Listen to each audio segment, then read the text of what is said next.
नमस्कार दोस्तों। आज हम बंद कोणासन का अभ्यास करेंगे।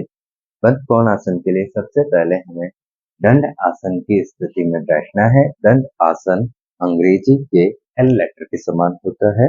इस प्रकार हम दंड आसन में बैठेंगे। कमर सीधी, हाथों को आगे की तरफ रखते हुए अपने पॉकेट से पास रखना है।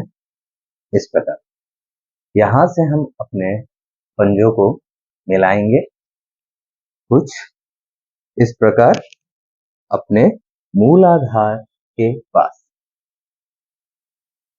इस तरीके से पहले अपने पंजों को मिलाते हुए अपने पूरे के पूरे पैरों को मिलाते हुए इंटरलॉक, हाथों को इंटरलॉक करते हुए अब यहां से हमें बंद कोणासन के लिए प्रैक्टिस ये करनी है। धीरे धीरे अभ्यास के लिए सिर्फ धीरे धीरे ही कार्य होगा। पैरों को बहुत सावधानी पूर्वक नीचे की तरफ लेके जाएंगे।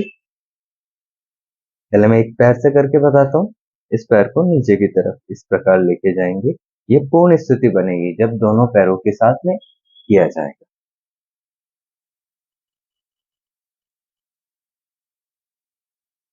यहाँ स्थिति ऐसी है कि दोनों पैरों की काफ मसल्स, थाइस बिल्कुल जमीन पर टच है। ये इस आसन की पूर्ण स्थिति है। इस स्थिति में हमारी रीढ़ की हड्डी बिल्कुल सीधी, हमारा मूलाधार बिल्कुल संकुचित हुआ और हमारा पूरा ध्यान हमारे मूलाधार चक्र पर। यहाँ हम लगभग 2 से 3 डीप इनहेल और एक्सेल करेंगे। आंखें बंद करते हुए पूरा ध्यान हमारा हमारे शरीर पर। आसपास कोई भी कुछ भी कर रहा हो, कोई घटना घटित हो रही हो, हमें किसी जगह ध्यान नहीं देना। हमारा पूरा ध्यान हमारे शरीर पर ही होगा।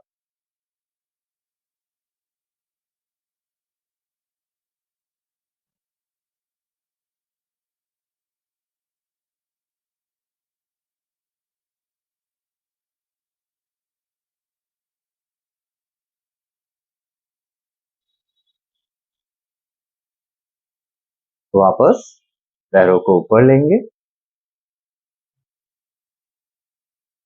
इस अभ्यास को हम लगभग 3 बार करेंगे। आप इस अभ्यास को 3 से 5 बार कर सकते हैं। इस अभ्यास को कोशिश यही करिएगा कि इस प्रकार ना किया जाए। जब बंद कोण आसन का अभ्यास किया जाता है तो उसे इस प्रकार बिल्कुल धीरे धीरे ही किया जाता है। अब 2 बार और हम अभ्यास करेंगे इसका। अब हम इस आसन के लाभ और सावधानियां जानेंगे। यह आसन स्त्री रोग में लाभदायक है, पीरियड्स को रेगुलर करता है, गर्भवती महिलाओं के लिए यह आसन लाभदायक है, पीसीओडी के पेशेंट के लिए यह आसन रामबाण है, मेल और फीमेल के रिप्रोडक्टिव सिस्टम को स्टेबल रखता है, पीठ दर्द में आराम देता है और पैरों में ब्लड फ्लो को बढ़ाता है। इस आसन से शरीर का पोस्चर भी ठीक होता है और ब्लैडर के कई रोगों को समाप्त करता है।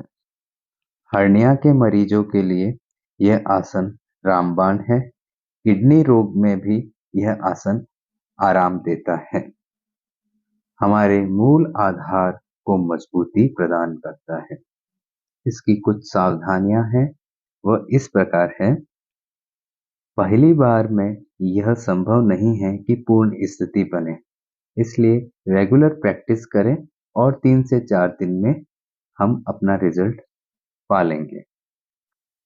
हाई बीपी, हार्ट डिजीज या मेजर स्पाइन सर्जरी हो रखी हो तो इस आसन को ना करें। बड़े और बुजुर्ग लोगों को इस आसन का अभ्यास संभलते हुए धीरे धीरे करना चाहिए। धन्यवाद।